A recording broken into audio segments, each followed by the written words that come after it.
Episode की शुरुआत के अंदर हम देखते हैं कि बुल्मा मास्टर रोशी और क्रिलिन से मिलने के लिए कामे हाउस के अंदर पहुंच चुकी थी।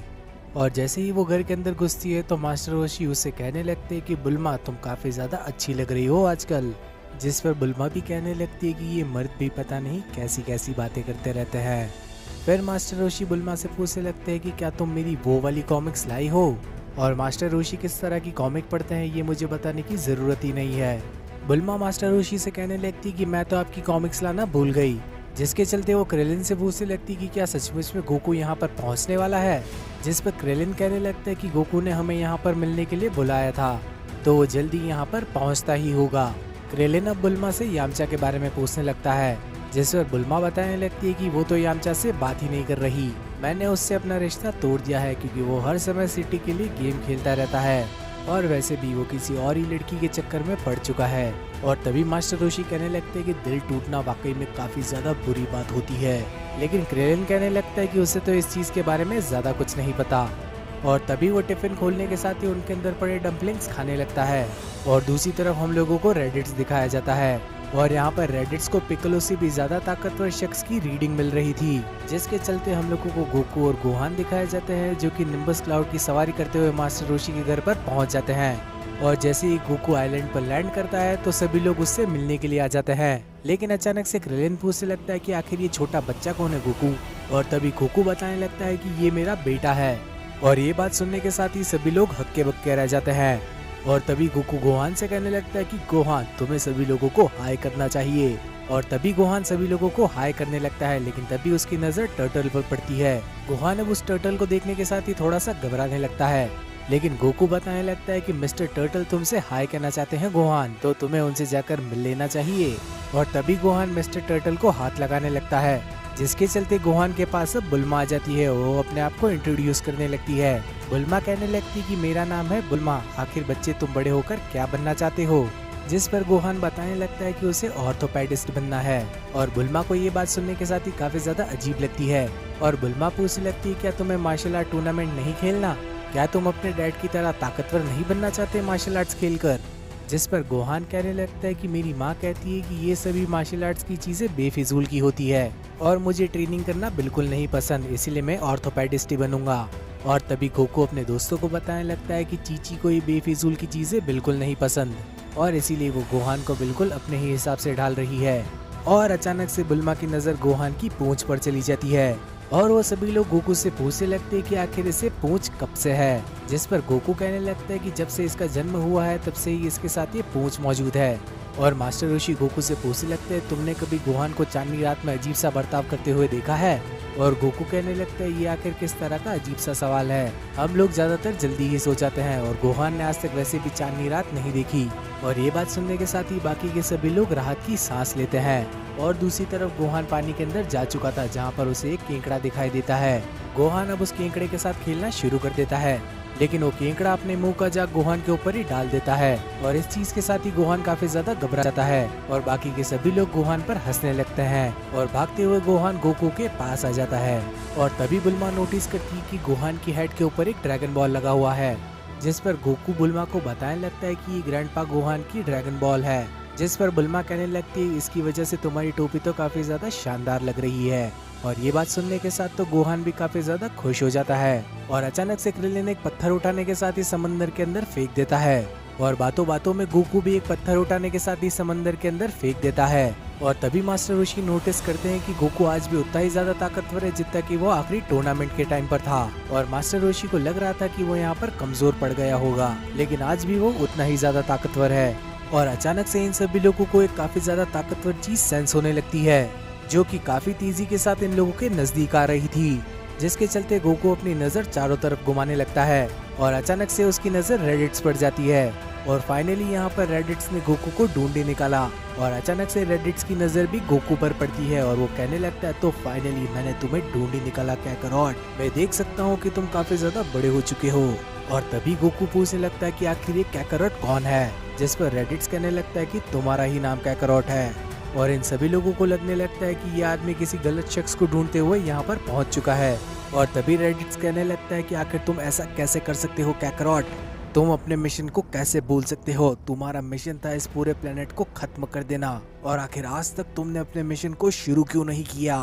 और अचानक से अब क्रिलिन रेडिट्स के पास आकर खड़ा हो जाता है। क्रिलिन कहने लगता है कि तुम मुझे बिल्कुल भी ठीक नहीं लग रहे। मुझे लगता है कि तुम गलत इंसान की तलाश में गलत जगह पर आ चुके हो, तो शू शू यहाँ से निकल जाओ। लेकिन रेडिट्स एक जोर की लात मार देता है क्रिलिन को, जिस वजह से क्रिलिन मास्टर रोशी के घर के अंदर घुस जाता है। ये चीज देखने के साथ ही गोकू काफी ज्यादा टेंशन में आ चुका था, और ये सभी लोग नोटिस करते हैं कि गोहान की तरह रेडिट्स को भी एक पूंछ है। रेडिट्स अब गोकू से कहने लगता है कि अब तक तो तुम मुझे पहचान ही चुके होगे, लेकिन गोकू कहने लगता है मुझे नहीं पता कि आखिर तुम कौन हो। रेडिट्स को देखने के साथ ही गोहान काफी ज्यादा डर जाता है और वो गोकू के पैर पर लिपट जाता है। लेकिन गोकू गोहान से कहने लगता है कि जरा सा पीछे हो जाओ गोहान, और तभी बुल्मा गोहान को अपने साथ लेकर जाती है। रेडिट्स अब गोकू से पूछने लगते हैं कि क्या बचपन में तुम्हारे सर पर कभी चोट लगी थी? जिस पर गोकू कहने लगता है आखिर तुम किस बारे में बात कर रहे हो? तभी रेडिट्स फिर से पूछता है क्या बचपन में तुम्हारे सर पर कभी चोट लगी थी? और गोकू कहने लगता है मुझे तुम्हारी बात बिल्कुल समझ नहीं आई। और ये बात सुनने के साथ ही रेडिट्स अब बौखलाने लगता है, जिसके चलते रेडिट्स फिर से गोकू से यही सवाल करता है। गोकू बताने लगता है कि बचपन में उसके सर पर चोट तो लगी थी, लेकिन उसे इस बारे में ज्यादा कुछ याद नहीं है, और उस चोट का निशान आज भी उसके सर पर मौजूद है। रेडिट्स गोकू से पूछने लगता है क्या तुम अपना मिशन भूल गए काकारोट? गोकू पूछने लगता है आखिर तुम कौन से मिशन की बात कर रहे हो? और तभी मास्टर रोशी गोकू को आवाज देकर कहने लगते हैं कि गोहान ने मुझे एक बात बताई थी, तुम्हारे ग्रैंडपा गोहान को तुम एक स्पेसशिप के अंदर मिले थे, और जैसे ही गोहान ने तुम्हें उस स्पेसशिप के बाहर निकाला तुम उन पर अटैक करने लगे, और तुम अपने उम्र की बच्चों से काफी ज्यादा स्ट्रांग थे। तुम हर समय अपना आपा खो बैठते थे, और एक दिन तुम्हारी बदमाशी के चक्कर में तुम खाई से नीचे गिर गए, जिस वजह से तुम्हारे सर पर काफी गहरी चोट आई, और उस दिन के बाद से तुम काफी ज्यादा खुशहाल बच्चे बन गए। और दोस्तों ये चीज इसलिए हुई क्योंकि गोकू अपना मिशन भूल गया, क्योंकि उसके सर पर काफी खतरनाक चोट आई थी। गोकू मास्टर रोशी से पूछने लगता है तुम्हारा मतलब ये तो नहीं कि मैं एक एलियन हूँ? और मास्टर रोशी बताने लगते हैं कि हाँ गोकू तुम एक एलियन हो। गोकू अब रेडिट्स को कहने लगता है कि मुझे तुम्हारी ये बात समझ आ चुकी है, लेकिन आखिर तुम कौन हो और मुझसे क्या चाहते हो? क्रिलिन अब गोकू को बताने लगता है कि इसके पास मत जाना, ये नॉर्मल आदमी नहीं है। और रेडिट्स कहने लगता है कि काकारोट भी नॉर्मल नहीं है। रेडिट्स बताने लगता है कि काकारोट तुम्हारा जन्म प्लेनेट वेजिटा पर हुआ था।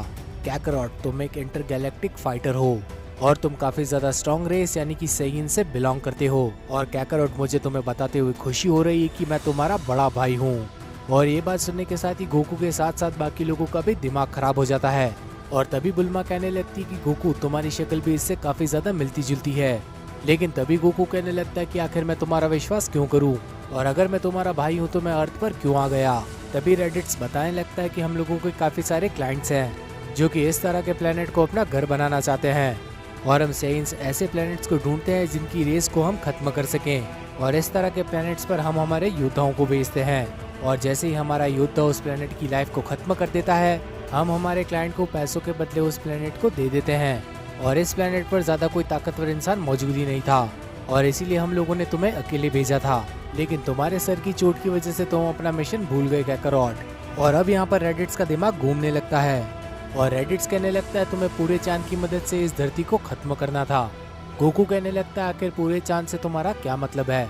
और तभी रेडिट्स ऑब्जर्व करता है कि गोकू को तो पूंछ ही नहीं है। रेडिट्स कहने लगता है काकारोट आखिर तुम्हारी पूंछ कहाँ गई? और गोकू कहने लगता है कि काफी लंबे समय पहले मैंने अपनी भलाई के लिए उसे काट दिया। और ये बात सुनने के साथ ही रेडिट्स को और भी ज्यादा गुस्सा आने लगता है। रेडिट्स कहने लगता है तुम्हारी असली ताकत तो खत्म हो गई, और शायद इसीलिए तुमने इन बेवकूफ लोगों के साथ अपनी जिंदगी बसा ली।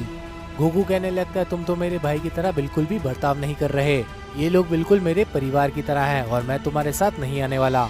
और रेडिट्स कहने लगता है कि हमें तुम्हारी जरूरत है, हमारे प्लेनेट पर काफी ज्यादा तबाही हो गई थी, और इसी वजह से हमें तुम्हारी फिर से जरूरत है। तो काकारोट तुम बताओ कि तुम हमारे साथ आने को तैयार हो या फिर नहीं?